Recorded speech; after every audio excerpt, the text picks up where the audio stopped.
আসসালামু আলাইকুম। আশা করি আল্লাহর রহমতে সবাই ভালো আছেন। আজকে আপনাদের সাথে শেয়ার করবো একবারে কলিজা ঠান্ডা করার মতো ভীষণ মজার মালাই কেক। কোনো রকম আটা ময়দা সুজি ছাড়াই একবারে সহজে তৈরি করা যায়। তো আমি এখানে কিছু পাউরুটি নিয়েছি। আপনারা আপনাদের ইচ্ছা মতো পাউরুটি কমিয়ে বাড়িয়ে নিতে পারেন। তো পাউরুটির চারপাশ আমি কেটে নিব। আমি 6 পিস পাউরুটি নিয়েছি। পাউরুটির পাশগুলো কেটে নিচ্ছি আমি। পাউরুটির পাশগুলো কাটা হয়ে গেছে। চুলার মধ্যে একটা প্যান বসিয়ে দিয়েছি। পাউরুটিগুলো হালকা করে সেঁকে নিব। খেয়াল রাখতে হবে যেন পাউরুটিগুলো পুড়ে না যায়, কারণ পাউরুটি খুব তাড়াতাড়ি পুড়ে যায়। তো মিডিয়াম আঁচে দিয়ে আমি পাউরুটিগুলো একটু ফিট করে ভেজে নিচ্ছি। তো আমার পাউরুটিগুলো ভাজা হয়ে গেছে। এখন আমি উঠিয়ে নিব। আমি প্যানের মধ্যে দিয়ে দিব 3-4 চামচ চিনি।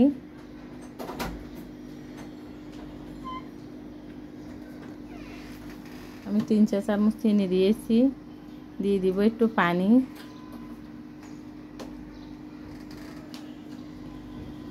আমরা ননস্টিকের প্যানের পরিবর্তে যদি সিলভারের কড়াই অথবা পাতিলে ক্যারামেল তৈরি করি, তাহলে খুব তাড়াতাড়ি খুব সুন্দরভাবে ক্যারামেল তৈরি হয়ে যায়।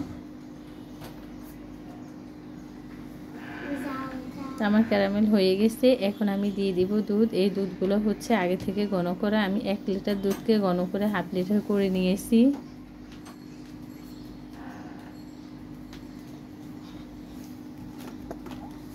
এখন দিয়ে দিব 2 চা চামচ কর্নফ্লাওয়ার। দিয়ে দিয়েছি চিনি, 2 টেবিল চামচ চিনি দিয়েছি। মিষ্টিটা আপনাদের স্বাদ অনুযায়ী দিবেন। দিয়ে দিব 2 চা চামচ গুঁড়া দুধ। এখন সব একসাথে ভালো করে মিশিয়ে আমি চুলার আঁচটা বাড়িয়ে দেব। অত ঘন কষাতে হবে না, যেহেতু দুধগুলো আগে থেকে ঘন করা। বলক আসলে হয়ে যাবে।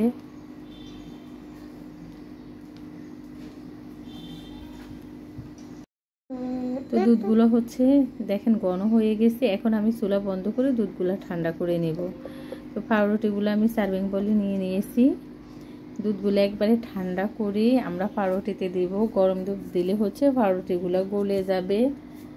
আমি মালাইগুলো দিয়ে দিয়েছি। দেওয়ার পরে আমি এখন নর্মাল ফ্রিজে রেখে দিব, কারণ এগুলো ঠান্ডা ঠান্ডা খেতে ভীষণ ভালো লাগে। 1 ঘন্টা পরে ফ্রিজ থেকে বের করে নিব। আমি 1 ঘন্টা পরে বের করে নিয়ে আসছি। কিছুটা বাদাম দিয়ে দিচ্ছি উপর থেকে। আর খুব ভালোভাবে মালাইগুলো পাউরুটির ভিতরে প্রবেশ করেছে। দেখেন কতটা ইয়ামি হয়েছে। খেতে ভীষণ মজা। একবার অবশ্যই বাসায় তৈরি করে খাবেন। আর আমার এই রেসিপি যদি ভালো লেগে থাকে, প্লিজ আমার চ্যানেলটি সাবস্ক্রাইব করবেন, লাইক দিবেন, শেয়ার করবেন।